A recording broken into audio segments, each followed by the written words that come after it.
e nós vamos então aqui refletir sobre esse texto de Romanos 12. Irmãos, por que nós vamos refletir sobre Romanos 12, versículos 3 a 8? Nós não vamos refletir sobre os versículos 1 e 2, porque eu li os versículos 1 e 2, mas nós não vamos falar sobre os versículos 1 e 2, vamos apenas fazer referência a eles. Mas por que eu quero falar sobre esse texto?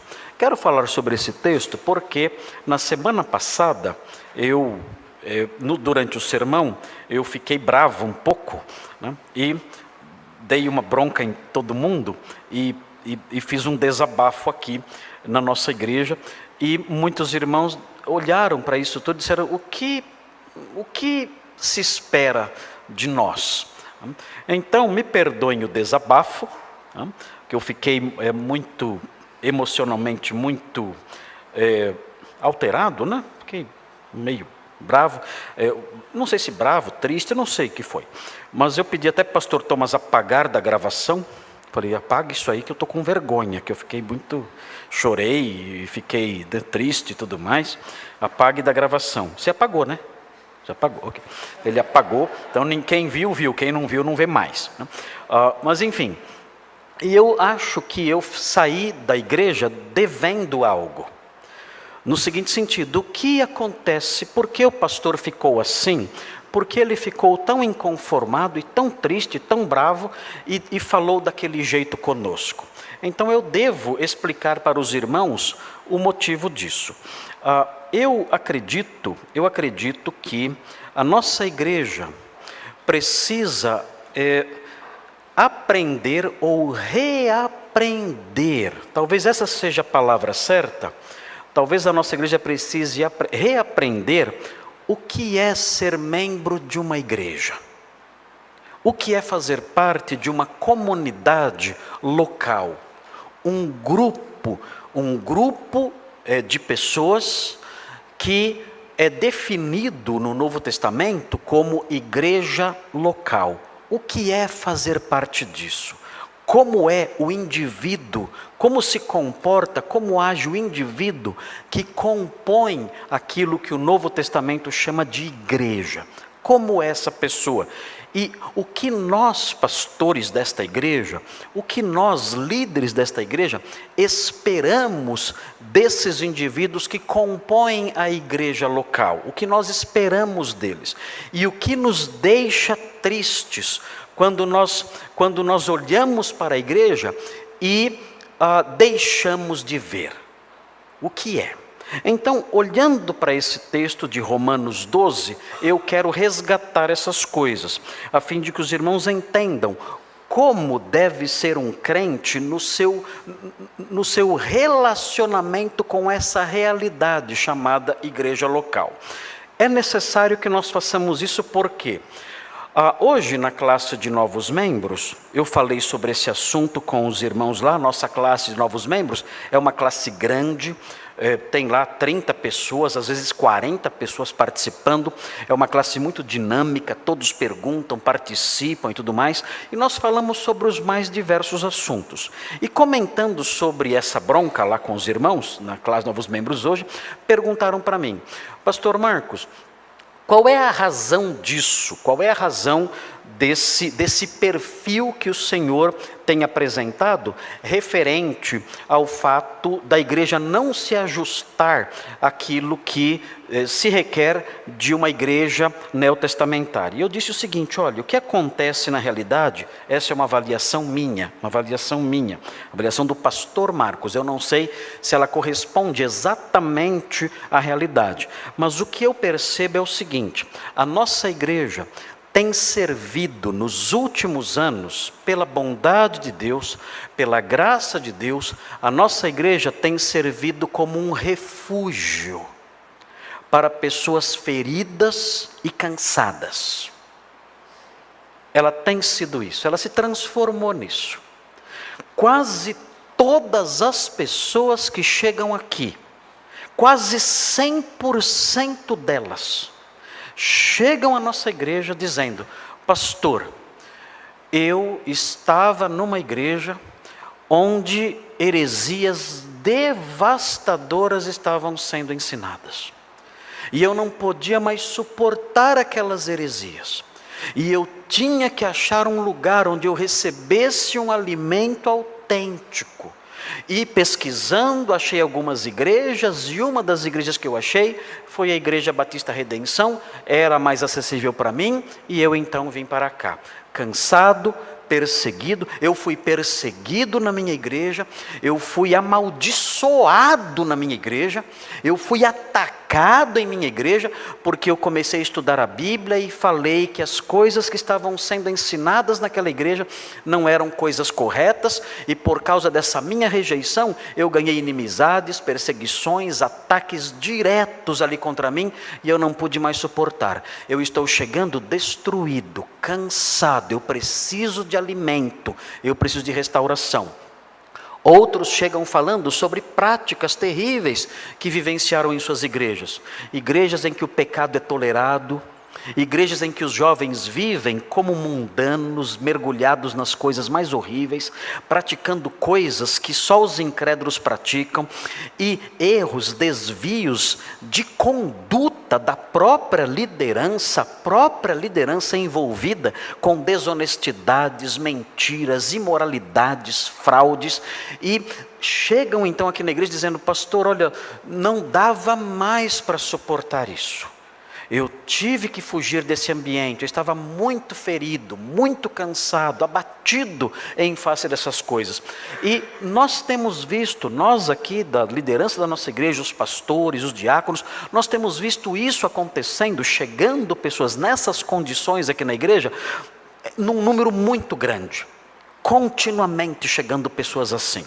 E o que acontece então? Nós olhamos para esses refugiados e dizemos: bem, louvamos a Deus, porque se nós estamos servindo como um canal de refúgio, se nós estamos servindo como um lugar onde existe alimento, se nós temos sido, na nossa pequenez, na nossa humildade, nas nossas limitações, se temos sido, pela bondade do Espírito Santo, nós temos sido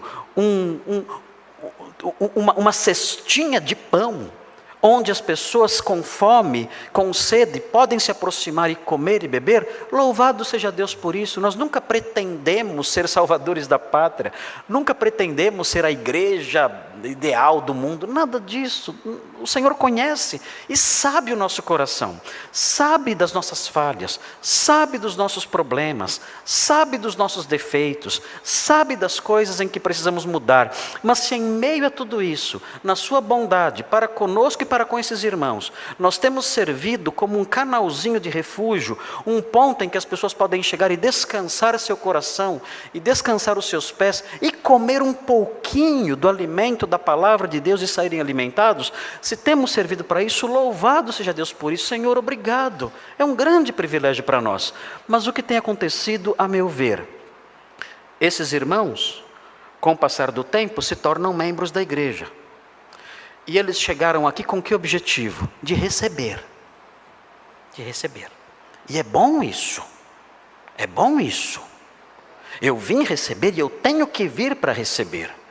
Mas essa necessidade que é autêntica, que é importante, que só existe em quem realmente é santo, crente e sério, essa necessidade, ela acaba por dominar a totalidade da visão da pessoa e do seu papel na igreja. Eu só estou na igreja para receber.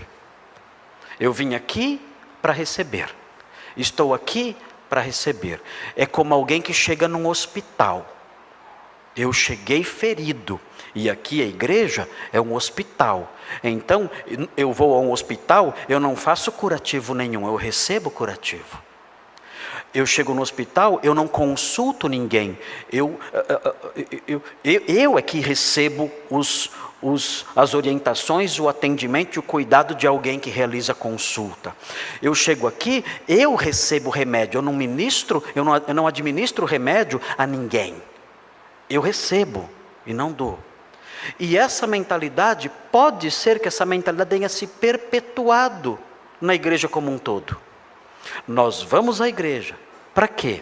porque eu preciso descansar, eu preciso me alimentar, eu preciso de forças para prosseguir. A vida lá fora é difícil, o caminhar cristão não é fácil, e a igreja tem me dado recursos, tem me dado combustível, tem me dado energia para prosseguir na vida cristã. E isso eu tenho recebido e com isso estou satisfeito.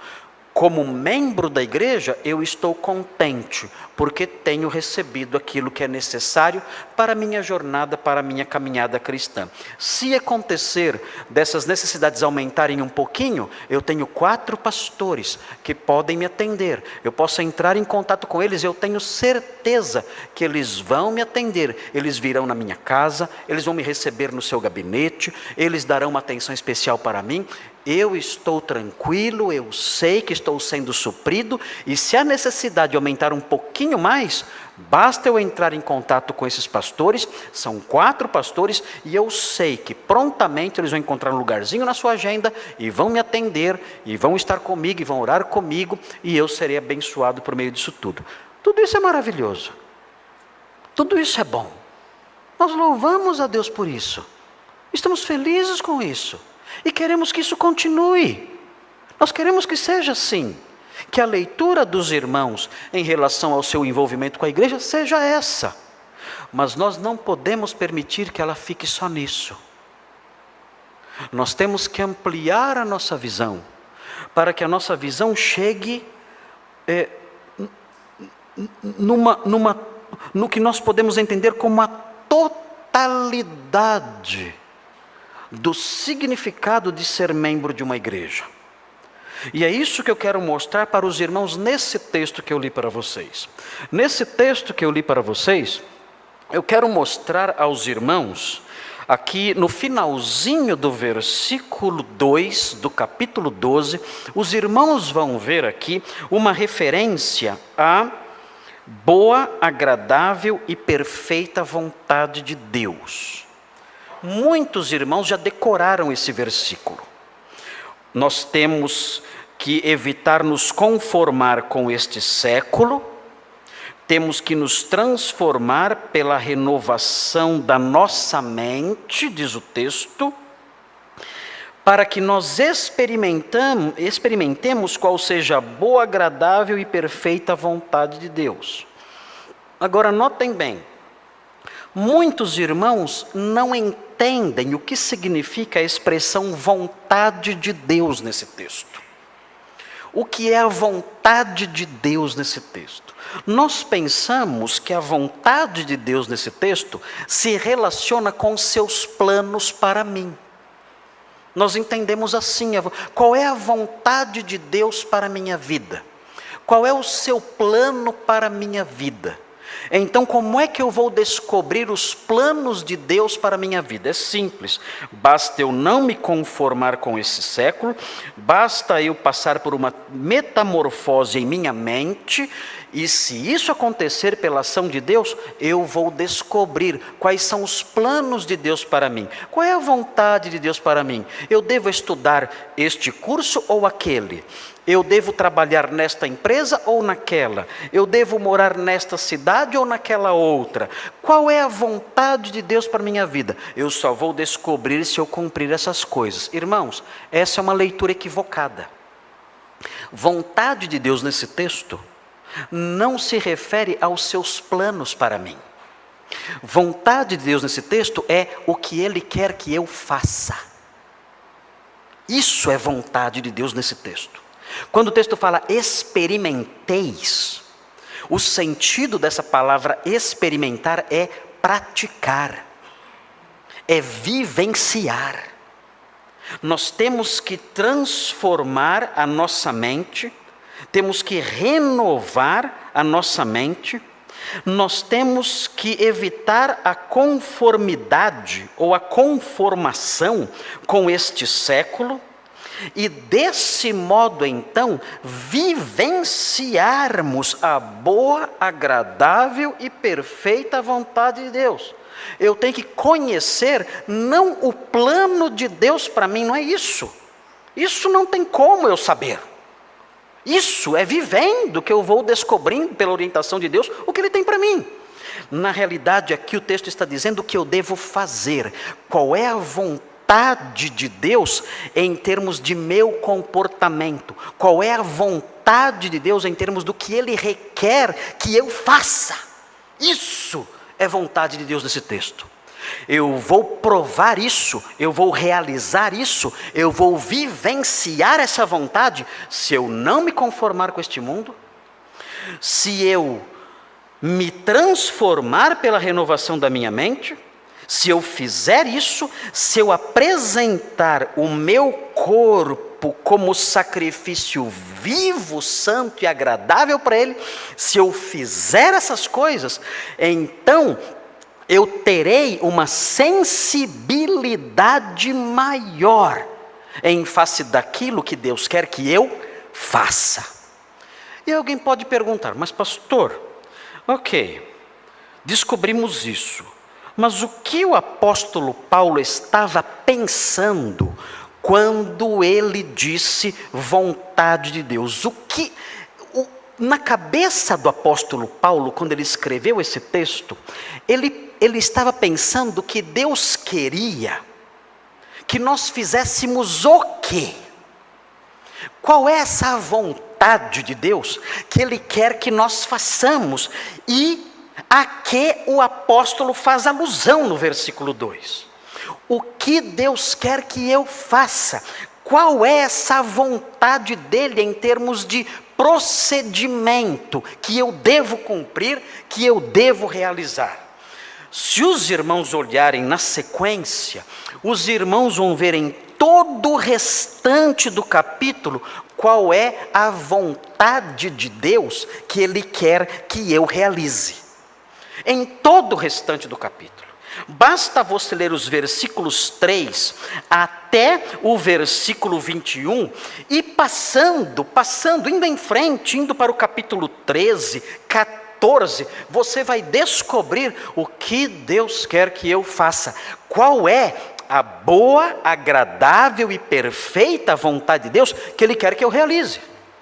Senhor, como o Senhor quer que eu viva? Qual é a sua vontade para mim em termos de comportamento? Simples, leia o capítulo 12, versículo 3, em diante, até o final de Romanos. E você vai ter uma lista enorme, você vai ter uma série de passagens bíblicas mostrando o que Deus quer que você faça.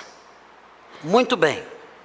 Ele vai mencionar questões que são relacionadas à vida pessoal, ao relacionamento com as pessoas lá fora, ao relacionamento com o Estado, ao relacionamento com os fracos na fé, em relação ao modo como nós usamos a nossa liberdade. Tudo isso ele vai falar aqui, revelando qual é a vontade de Deus para nós em termos de comportamento.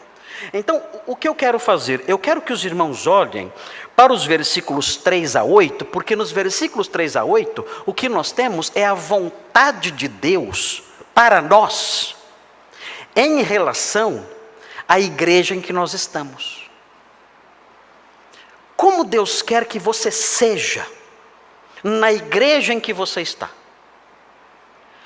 Qual é a vontade de Deus para você, em termos de procedimento e comportamento, na igreja em que Ele o colocou? Quando Ele colocou você aqui, Ele tinha um querer. Ele queria e quer que você haja desta e daquela outra maneira. E que maneira é essa? Nós temos isso nos versículos 3 a 8. E olhando para os versículos 3 a 8, você vai poder avaliar e dizer: eu tenho feito a vontade de Deus. Ou, eu não tenho feito a vontade de Deus. A minha mente não foi transformada ao ponto de eu fazer a vontade dEle nesse sentido, nesses contornos expostos nos versículos 3 a 8. Então é muito importante esse texto, porque esse texto coloca um espelho diante de nós. Nós vamos olhar para esse texto e vamos tentar entender se nós nos encaixamos como membros da igreja nesse perfil. E se nós não nos encaixamos, nós teremos que dizer: eu não tenho realizado a vontade de Deus na minha vida, no meu convívio com os meus irmãos.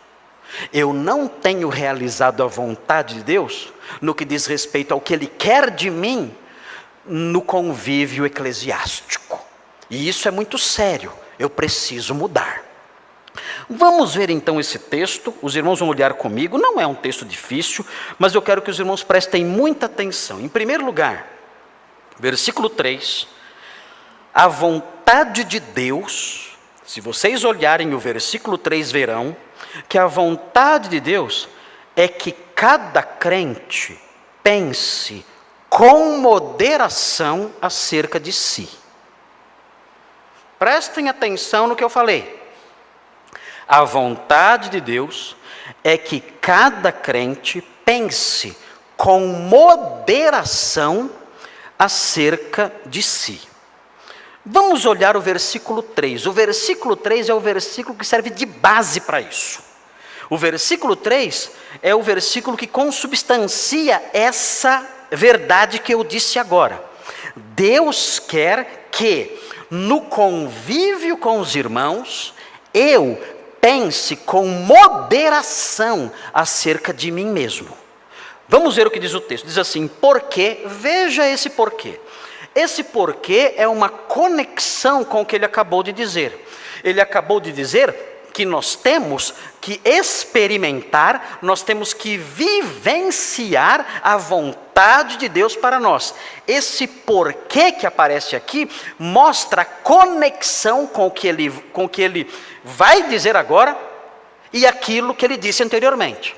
Existe uma relação de dependência entre o versículo 2 e o versículo 3 e seguintes. E essa relação de dependência, essa conexão que ajuda a entender o significado, ela existe gramaticalmente por meio dessa partícula que aparece no grego, que é a partícula traduzida aqui como porquê. Vamos descobrir qual é a vontade de Deus para nós. O texto diz: pela graça que me foi dada, ele diz, notem bem, é importante entender essa expressão. O apóstolo Paulo, quando ele diz pela graça que me foi dada, quando ele usa essa expressão, ele está dizendo que ele vai dizer o que vai dizer porque ele recebeu uma graça. Ele vai dizer o que está para dizer porque ele foi agraciado. E qual é a graça que lhe foi dada? Se os irmãos olharem o capítulo 1 de Romanos, virem as páginas da Bíblia, voltem um pouquinho, Romanos 1, no versículo 5, o apóstolo Paulo fala qual foi a graça que lhe foi dada. Veja o que ele diz, 1,5, Romanos 1,5 diz assim: por intermédio de quem, ele menciona o Senhor, Jesus Cristo, por intermédio de quem viemos a receber, e aí vem uma expressão curiosa, graça e apostolado, por amor do seu nome, para obediência por fé entre todos os gentios. Notem essa expressão, graça e apostolado. Não se deixem enganar pela impressão que o texto em português pode nos passar. Quando o apóstolo Paulo fala, eu recebi graça e apostolado, essa construção significa o seguinte: eu recebi uma graça que é o apostolado. Quando traduzido de modo direto do grego para o português, essa noção se perde. Mas na língua original, quando nós temos uma construção desse tipo, nós podemos descansar na certeza que o apóstolo Paulo está dizendo, eu recebi uma graça, e essa graça é o apostolado. Eu recebi a graça do apostolado. O apóstolo Paulo via o apostolado, o seu ministério, como uma manifestação da graça de Deus sobre ele. Está dizendo, olha, eu sou apóstolo, e isso é difícil, eu sofro, eu padeço, mas isso, o fato de eu ser apóstolo, é uma manifestação da graça de Deus sobre mim. Eu só sou apóstolo porque Deus foi gracioso. Por isso eu estou nessa função. Agora nós voltamos para o capítulo 12. E o texto diz: porque pela graça que me foi dada. A que ele se refere? Ele está dizendo: olha, eu recebi a graça do apostolado. E por meio desse ministério, por meio dessa graça que eu tenho, como apóstolo que sou, como apóstolo de Cristo que eu sou, revestido da autoridade que Ele me dá como seu ministro, eu digo. Notem bem essa expressão, eu digo. Se os irmãos olharem o primeiro verbo do versículo 1 do capítulo 12, os irmãos vão ver que ele não usa o verbo dizer, ele usa o verbo rogo. Rogo-vos, pois, irmãos, é um pedido. Aqui ele diz, eu digo. E quando ele diz, eu digo, e é interessante a construção aqui, ele diz, eu digo a cada um dentre vós, que não pense de si mesmo, além do que convém. No português não aparece aqui o infinitivo, não aparece aqui a construção do dativo pessoal, não aparecem essas coisas aqui, mas essas coisas todas, quando conjugadas com esse verbo, dão a essa expressão uma conotação de comando. Quando ele diz eu digo, é como se ele estivesse dizendo eu ordeno, pelo modo como ele constrói a frase, a expressão. O que nós temos aqui é uma construção muito mais forte do que a construção do versículo 1. Na construção do versículo 1 ele diz, eu rogo, eu peço, eu suplico encarecidamente. No versículo 3 ele diz, não, eu mando. Eu, como apóstolo que sou, como um ministro especial do Evangelho, como um representante de Jesus Cristo, eu tenho algo a dizer que tem força de comando, não é opcional. Eu digo, e esse dizer tem essa força de autoridade, muito maior do que o verbo que ele usa no primeiro versículo. Ele não roga, ele não pede, ele manda. E ele manda por quê? Porque ele recebeu uma graça. Que graça? Ele é um apóstolo de verdade. Não é um falso apóstolo, não é um membro qualquer da igreja, não. Ele recebeu uma graça, e essa graça do apostolado lhe dá autoridade para dizer, façam isso. E qual é o comando que vem aqui? O comando é o seguinte, o texto diz, porque pela graça que me foi dada, digo a cada um. Notem, o apóstolo Paulo aqui, ele dá a sua carta uma dimensão individual. É a carta de Paulo à irmã Maria. É a carta de Paulo ao irmão José. É a carta de Paulo ao irmão Luiz.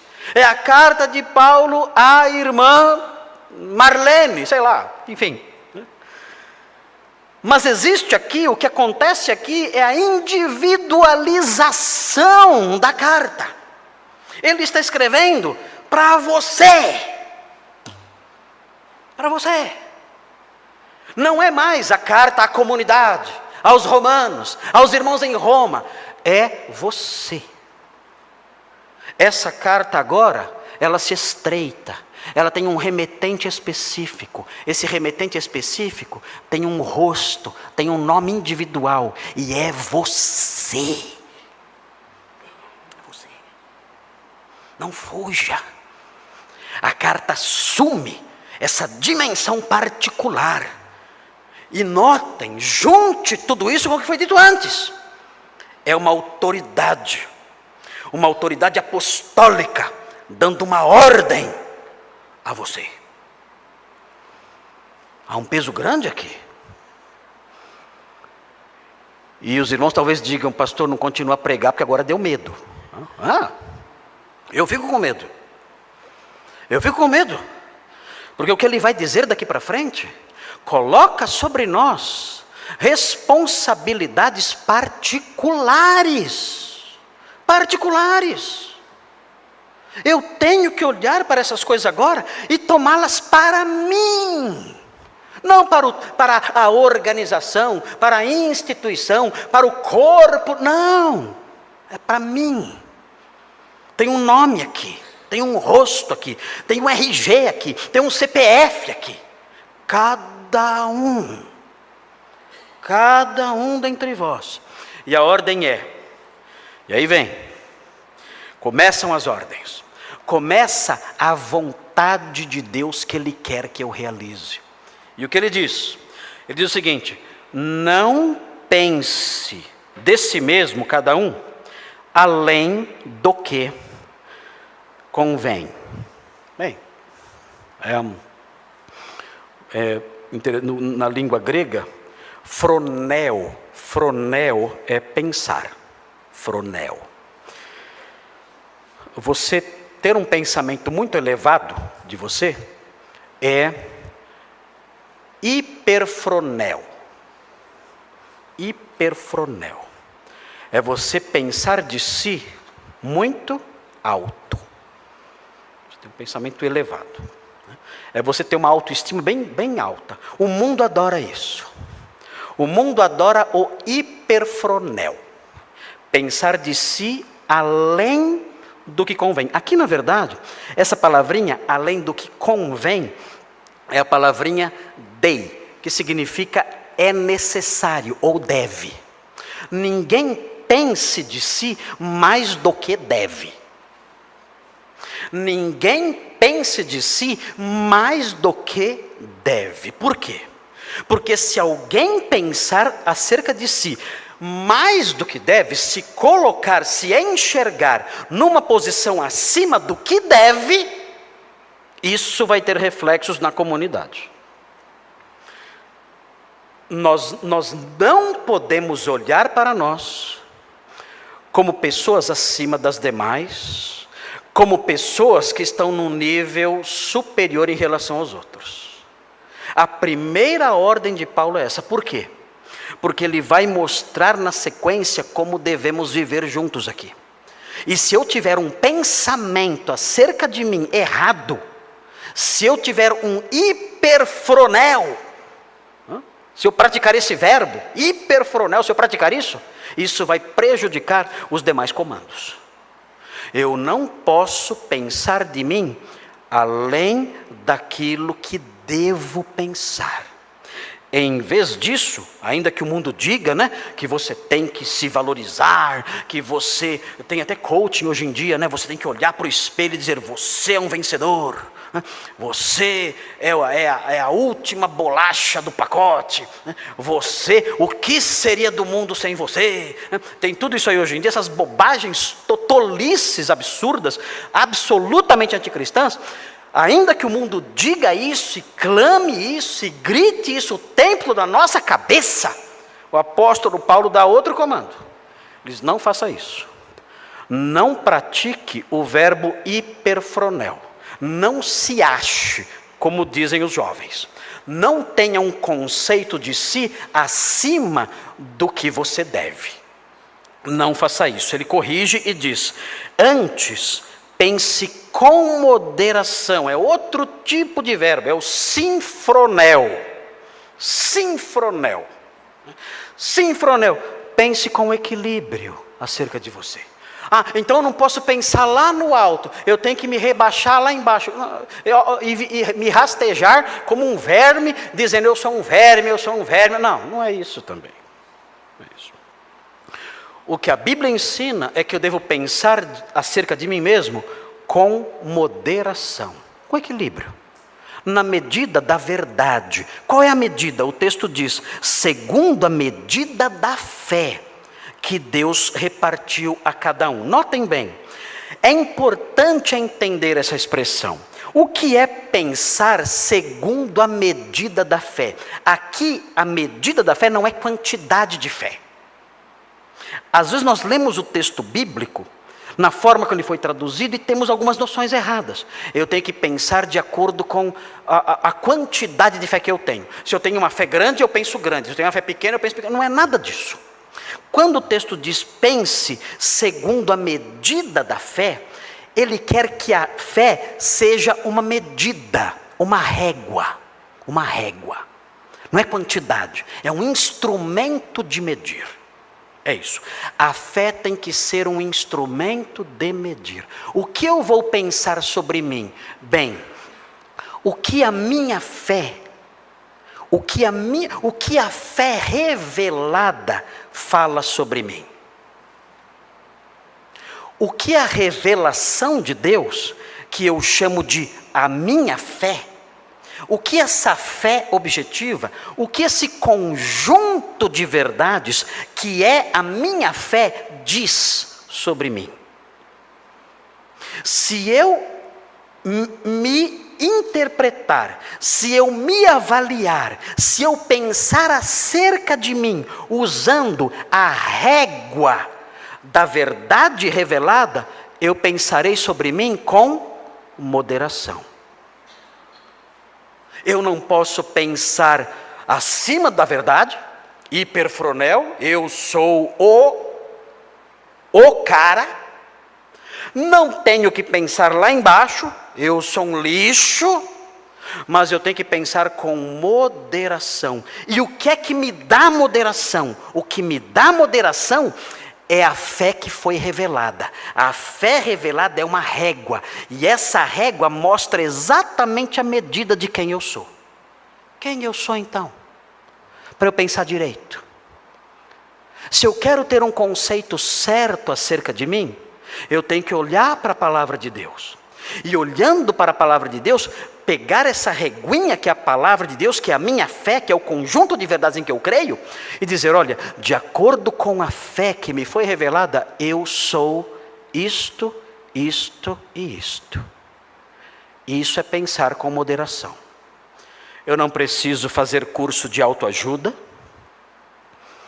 eu não preciso aprender a me amar, eu não preciso fazer nenhum aconselhamento para me autovalorizar, nada disso.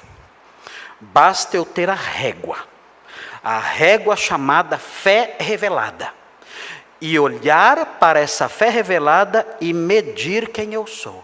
Essa fé revelada diz quem eu sou, e eu vou pensar sobre mim, eu vou pensar acerca de mim, nem mais e nem menos. Eu vou pensar acerca de mim de acordo com essa fé que foi revelada. Isso fará com que eu pense sobre mim com equilíbrio e moderação. Não vou ser orgulhoso, eu sou o rei da cocada preta, e também não andarei rastejando, eu sou um verme, um lixo que não vale nada. Terei a medida certa. E isso, o apóstolo Paulo diz, isso é um comando, essa é a vontade de Deus para mim. A vontade de Deus para mim envolve isso, eu pensar sobre mim com moderação, usando essa régua. Quem sou eu? Não importa o que eu pense, o que meu coração diga, o que o mundo diga, ou o que as pessoas digam. Eu tenho uma régua que mostra quem eu sou, que revela quem eu sou. E essa régua é a régua da moderação, é a palavra revelada de Deus. Nenhum crente tem que andar rastejando, deprimido, arrasado, achando que é o lixo do mundo. E nenhum crente tem que andar de nariz levantado, nariz em pé, achando que é o rei da cocada preta, como dizem os jovens por aí, se é que eles falam ainda isso. Ninguém. Eu posso ter uma visão moderada de mim. E essa visão moderada vem pela observância da régua, que é a fé revelada. Isso é muito importante. Isso cura um monte de problemas. Isso sara muitos corações. Isso corrige muita gente. E o apóstolo Paulo quer que seja assim. Todos os membros da igreja, todos, ele diz, eu digo, pela graça que me foi dada, como um apóstolo que sou, eu digo, pensem direito e com moderação sobre vocês, com base na régua, que é a fé que foi dada aos santos. Muito bem, mas notem, ele prossegue agora e vai dizer um pouquinho ele vai revelar um pouquinho quem nós somos. Isso tem que entrar na nossa cabeça. Quem nós somos? Essa compreensão moderada sobre mim, ela envolve o quê? Eu sei, eu sou um pecador perdoado, mas ele não fala disso aqui. Eu sou um herdeiro do céu, ok, mas ele não fala disso aqui. Eu sou um filho de Deus que é adotado em sua casa, ok, certo, mas ele não fala disso aqui. Ele vai dizer agora algo mais, que vai nos informar quem nós somos, para que pensemos de modo equilibrado acerca de nós mesmos. E aí vem então o segundo elemento da sua vontade. Número 2, a vontade de Deus é que cada crente entenda que tem uma função específica no corpo. Eu tenho que entender isso sobre mim. Quem eu sou? Eu sou alguém que tem uma função específica no corpo. O que é pensar acerca de mim com equilíbrio, com moderação?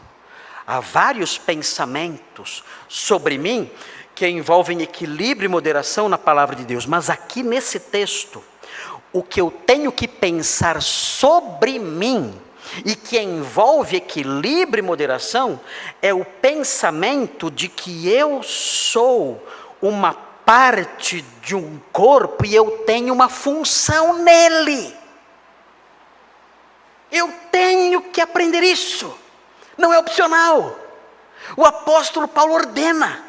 Eu tenho que entender, eu tenho que abraçar a verdade revelada por Deus de que eu sou parte de um corpo e tenho uma função específica nele.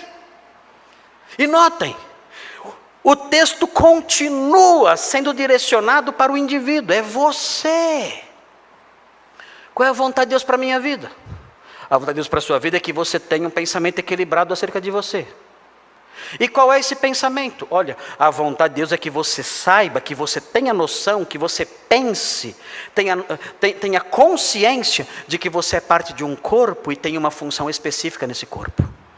Você, com o seu rosto, com o seu SIC, com o seu RG, com o seu endereço, com o seu nome, você. Não é a comunidade, a instituição, não, é você. Se hoje houvesse uma pessoa sentada nesse banco, uma só, eu pregaria esse sermão normalmente. Aliás, considere-se sozinho aqui na igreja agora, porque eu estou falando com você, com o indivíduo, com você, João, Maria, José, Luiz, Antônio, enfim, você. Você tem que assumir a verdade e acolher a verdade de que você é parte de um corpo e tem uma função específica nele. Veja o que diz o versículo 4 e 5. Diz assim: porque assim como num só corpo temos muitos membros, e essa figura é usada por Paulo várias vezes. Os irmãos não vão poder abrir os textos agora, mas quem quiser olhar depois desse sermão com mais calma, há várias passagens, posso citar aqui, em que o apóstolo Paulo usa a figura do corpo, dizendo que a igreja é um corpo. 1 Coríntios 10, 17. 1 Coríntios 12, de 12 a 30. Efésios 1, 23. Efésios 4, de 4 a 16, Efésios 5, de 23 a 30, Colossenses 1, 18, Colossenses 1, 24, Colossenses 2, 19, Colossenses 3, 15, várias passagens que realçam isso, que a igreja é um corpo. E notem bem, o texto diz, porque assim como num só corpo temos muitos membros, mas nem todos os membros têm a mesma função. Vejam aqui a analogia, a figura, o paralelo. A palavra que o apóstolo Paulo usa no finalzinho do versículo. Nem todos os membros têm a mesma função. A palavra função que o apóstolo Paulo usa aqui é a palavra que nós temos no português, é a palavra praxis. O que é praxis? Quem sabe o que é praxis?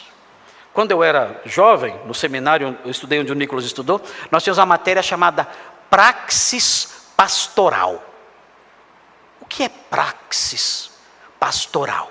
Então, o professor explicava, são os atos, são as ações, as práticas que um pastor tem que realizar. Isso é praxis, são atos, são ações, são atividades. Isso é praxis. Aqui o apóstolo Paulo usa a palavra nesse sentido. Cada membro tem a sua função. Cada membro tem uma utilidade prática de ação. Na igreja, você tem que agir.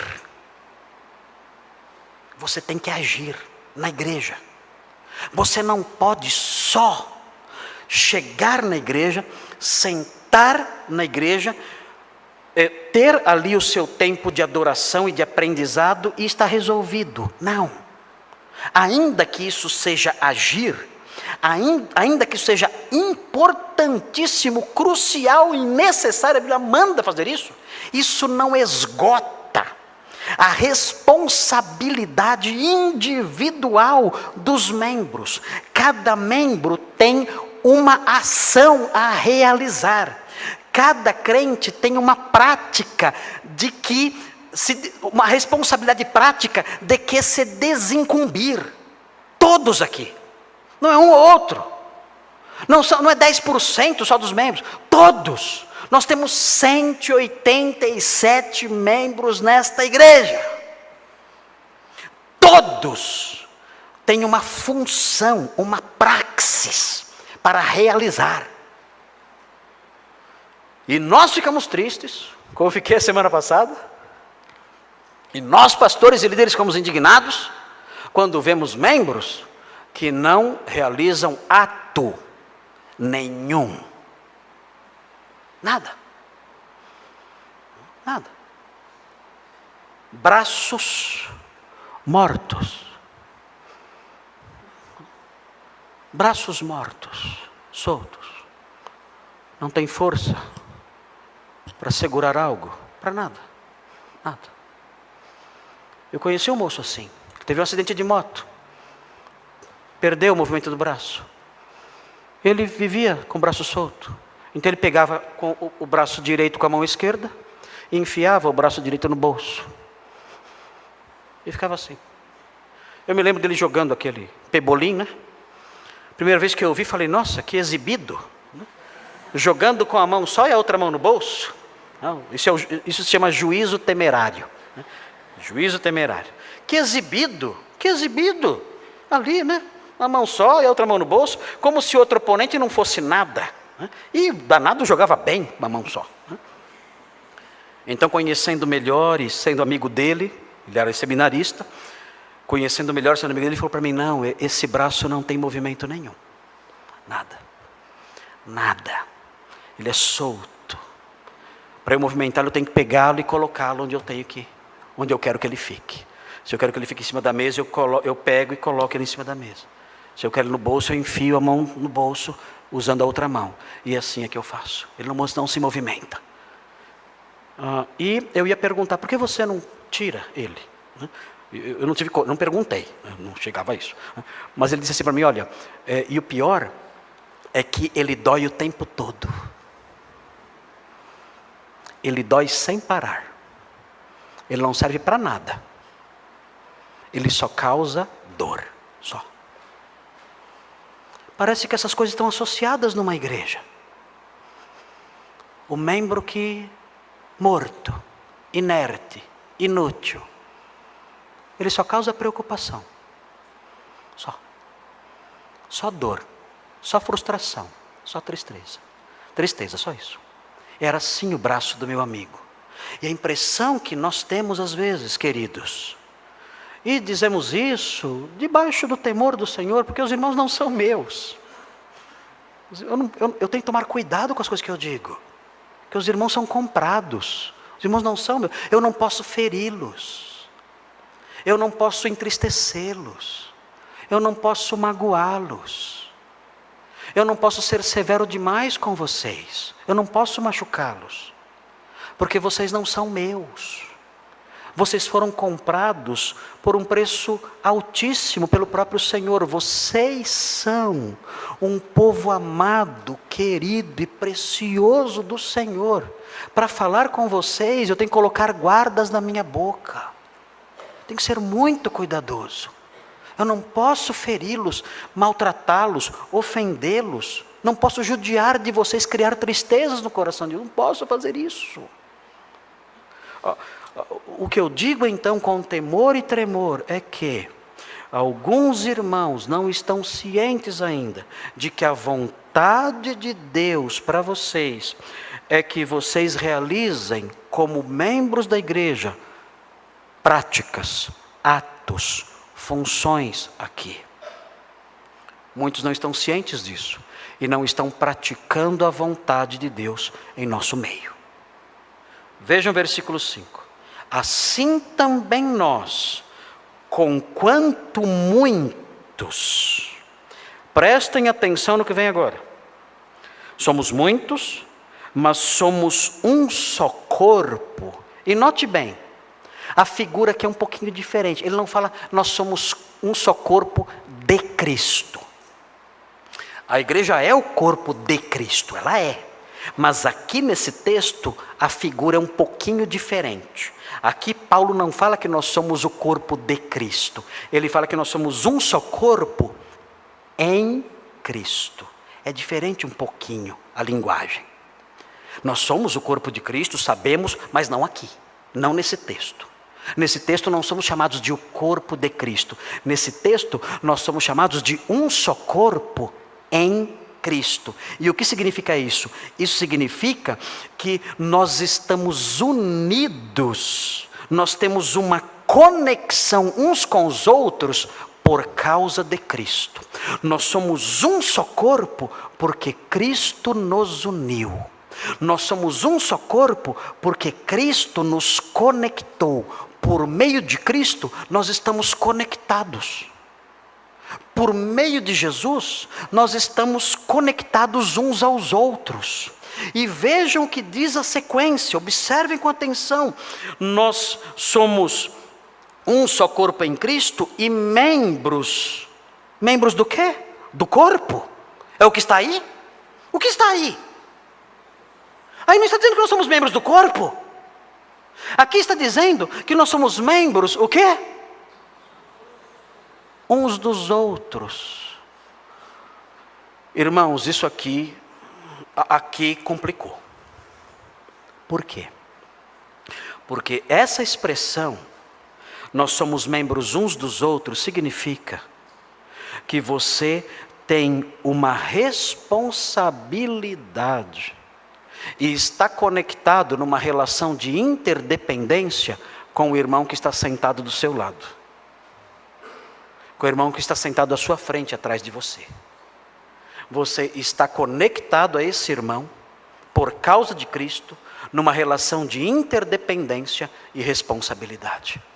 Você tem responsabilidades, das quais você vai se desincumbir agindo na base da praxis, em relação ao seu irmão que está sentado no banco em que você está, atrás de você e na sua frente. Qual é a vontade de Deus para nós? A vontade é que nós tenhamos consciência disso. Consciência de quem nós somos. Nós somos membros unidos por meio de Cristo. E temos responsabilidades individuais com cada indivíduo que Deus colocou aqui. Você tem responsabilidades em relação a 186 pessoas que compõem esta igreja. Você tem. Você tem. Pastor Marcos não está dizendo isso. Quem está dizendo isso é o apóstolo Paulo, com base na graça que lhe foi dada, dando um comando, uma ordem. dizendo: vocês, cada um, ele diz, é responsável por cada membro desta igreja, deve viver numa relação de interdependência, realizando ações que levem em conta cada um dos 186 membros que congregam aqui. É isso. Essa é a vontade de Deus. E se você não faz isso, você não está realizando a boa, agradável e perfeita vontade de Deus. É isso. E é isso que cansa. Como eu disse na semana passada, né? Estou triste, cansado de falar. Eu disse essas frases aqui. Eu estou cansado de falar. Vim quase 23 anos falando. O que arranca, o que fecha a boca do pastor, impedindo que ele diga isso? O que fecha a boca do pastor, impedindo que ele diga isso, é a igreja que fez a vontade de Deus, entendendo cada um quem ele é. Não pensa além e nem a quem. E diz: eu sou membro dos meus irmãos, unido a eles em Cristo, e eu tenho uma praxis a realizar em face de cada um que pertence à igreja da qual faço parte. E a pergunta é: você tem realizado a vontade de Deus ou não? Essa é a pergunta. Finalizando, você tem, na sequência, nos versículos 6 a 8, você tem 7 tarefas que você pode realizar. Ou as 7, ou 6, ou 5, ou 4, ou 3, ou 2, ou 1, mas alguma você tem que realizar. Quem, pastor? Você. Eu? Você. O indivíduo. A palavra é dirigida a cada um. E nós temos aqui 7 funções. Veja o que diz o texto, e o item 3 é o seguinte: a vontade de Deus é que cada crente realize sua função com excelência. E é o que veremos agora, nessa listinha. Pastor, o que eu posso fazer para ser útil ao meu irmão ao meu lado? O que eu posso fazer para realizar essa vontade de Deus aqui na igreja como membro que sou? Ok, a Bíblia responde. A Bíblia vai responder o que você pode fazer.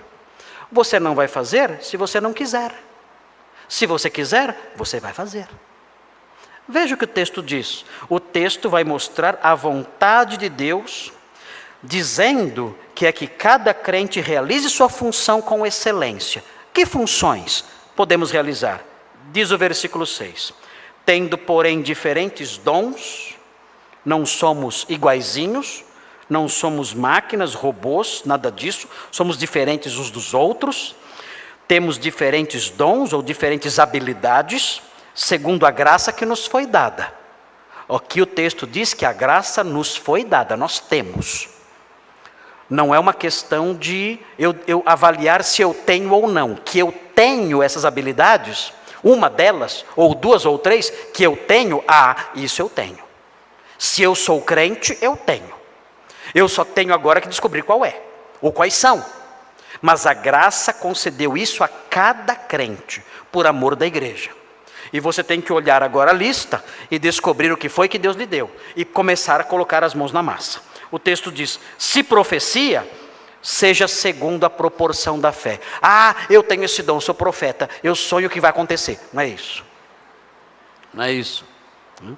A profecia, no Novo Testamento,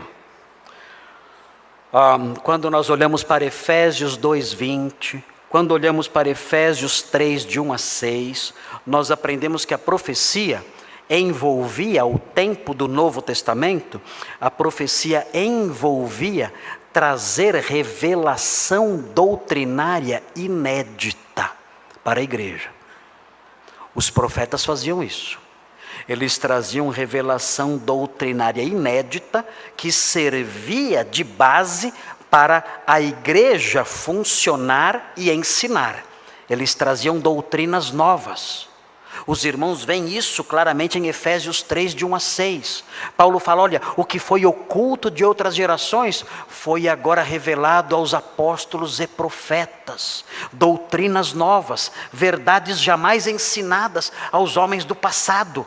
Os profetas revelaram essas coisas agora.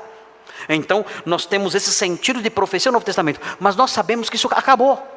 O Novo Testamento já está completo, não temos mais verdades novas, o cânon está fechado, não temos mais verdades reveladas, novidades aí para construirmos a igreja sobre essas verdades. Sabemos que isso terminou, os apóstolos e profetas não realizam mais essa função, os apóstolos morreram, os profetas no sentido pleno desapareceram. Mas notem bem, a expressão profeta envolve outras coisas. Olhem, por exemplo, 1 Coríntios 14, 3. Eu posso não ser profeta no sentido de saber o futuro, ou trazer verdades novas, mas eu posso ser profeta no outro sentido. Veja 1 Coríntios 14, 3. Veja o que diz. 1 Coríntios 14, 3. Diz assim, mas o que profetiza, fala aos homens, fazendo o quê? Edificando, exortando, consolando. Eu posso ser um profetinha hoje. Como eu posso ser um profetinha hoje? Eu posso edificar, exortar e consolar. Eu posso fazer isso. Nós aprendemos em Tito 1,12, ele usa a palavra profeta no sentido de um mestre. Eu posso ser um mestre hoje e ensinar. É curioso observar o Antigo Testamento, o profeta era alguém que alertava acerca dos erros do povo de Deus e dos perigos. Pastor Thomas é especialista em Antigo Testamento, ele há de confirmar essa análise, esse parecer. Os profetas, eles se manifestavam, eles eram levantados para apontar o erro do povo e mostrar o perigo desses erros e o modo como Deus poderia pesar sua mão por causa desses erros. Podem existir profetas hoje? Podem existir nesse sentido. Homens que se levantam e dizem, povo de Deus, isso está errado. Povo de Deus, fujam disso. Povo de Deus, evite essas coisas, porque a mão de Deus pode pesar sobre vocês. E alguém pode ser um profeta nesse aspecto, e é necessário isso na igreja. Nós temos que ter irmãos que fazem isso, que se aproximam de outras pessoas e dizem, olha, irmão, isso que você faz é contra a vontade de Deus. Você tem que rever a sua vida, você tem que abandonar esse erro, porque a palavra de Deus condena isso. E ao fazer isso, esse homem está agindo como um profeta, e precisamos de pessoas assim aqui na nossa igreja.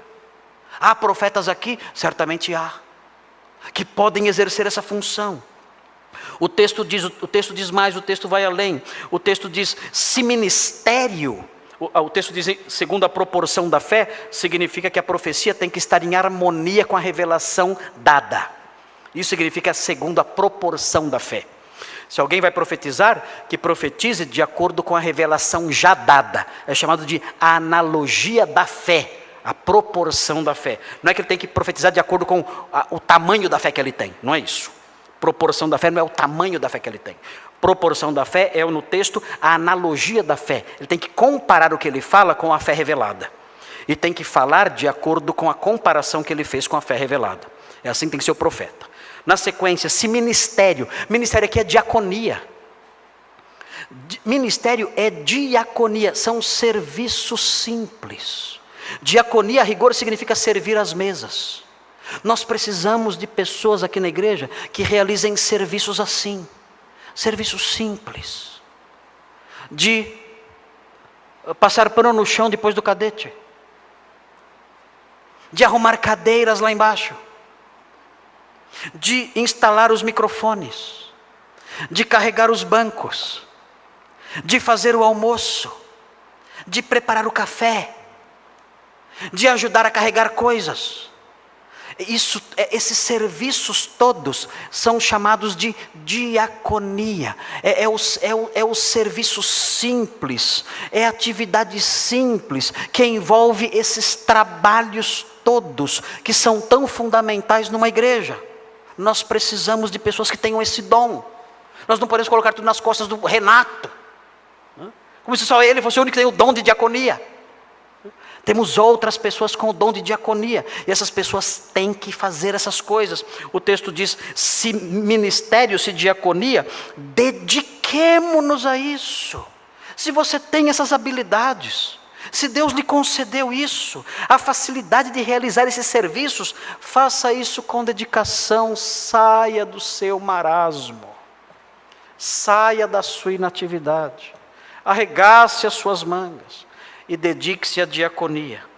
O que ensina a pessoas que têm a habilidade de ensinar. Nós precisamos de professores. Precisamos de professores no dever. Precisamos de professores no darash. Precisamos de professores entre as senhoras. Precisamos de professores no grupo de homens, no remar. Nós precisamos de mestres. Se alguém ensina, esmere-se no fazê-lo. Ou seja, se alguém ensina, ensine mesmo. Ensine mesmo. Se Deus lhe deu esse dom, realize isso com dedicação, faça isso com qualidade. Cuidado, pode ser que você pense que tem o dom de ensino e não tem. Como é que eu sei se eu tenho dom de ensino? O povo vai dizer. O povo vai dizer. Você vai dar o estudo, vão dizer, eu não entendi nada. Então, até porque você não tem o dom de ensino. Mas talvez você tenha. E nós precisamos de mestres, de mestras, que tenham habilidade de transmitir a verdade.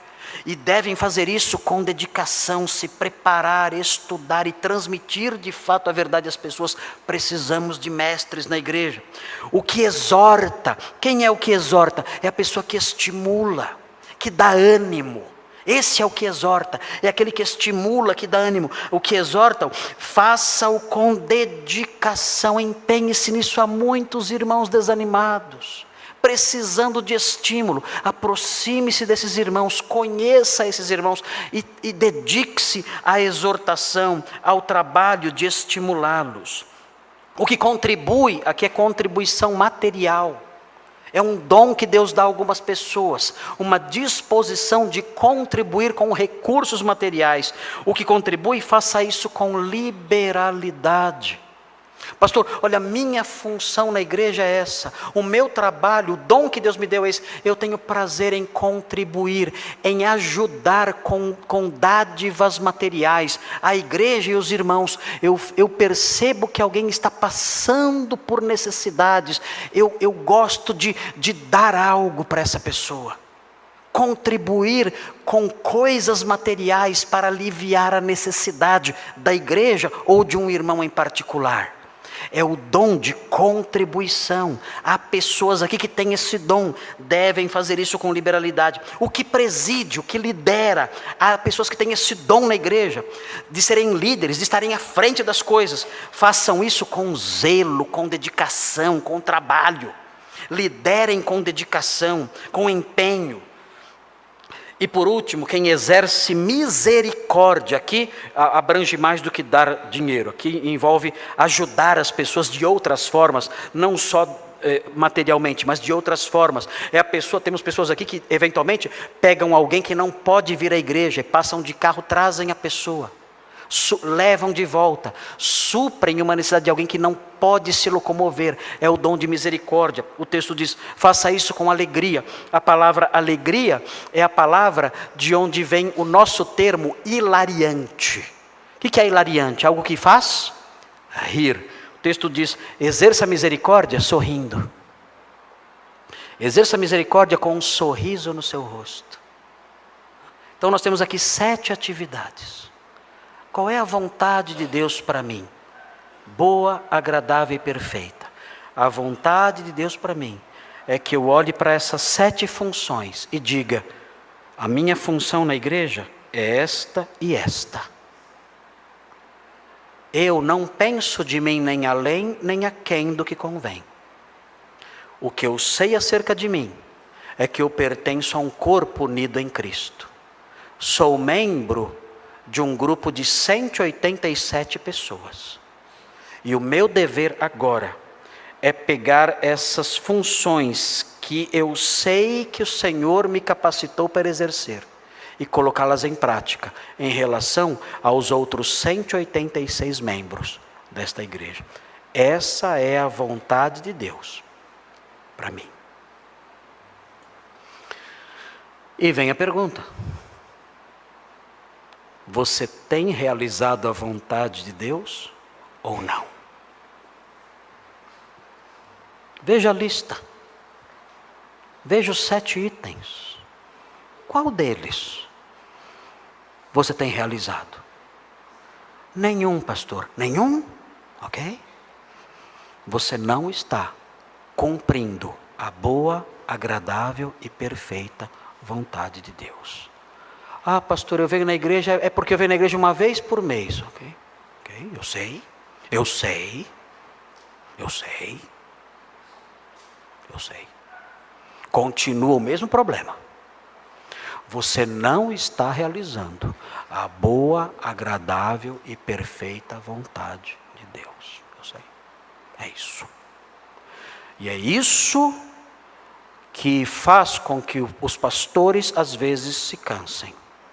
Quando eles olham para uma igreja com 187 membros e percebem que somente 20 ou 30 estão trabalhando. Isso não é uma igreja bíblica. Chamem do que quiserem. Não é. Não é a igreja que Deus quer que nós sejamos. Não é. E a culpa é sua. É sua. Vamos orar.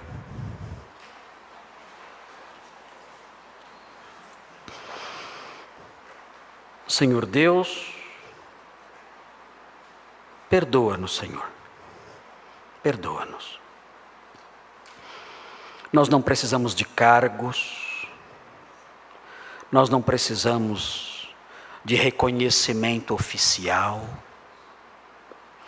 nós não precisamos tomar posse de função nenhuma. Nós precisamos apenas ler a sua palavra e vivê-la, conhecer a sua vontade e realizá-la. Apenas isso. E a sua palavra mostra qual é a sua vontade. E precisamos ajustar nossa vida a ela, de modo livre, espontâneo e voluntário. Cada membro realizando a sua função, a sua atividade, em relação ao outro. De modo informal, constante, dinâmico e amoroso.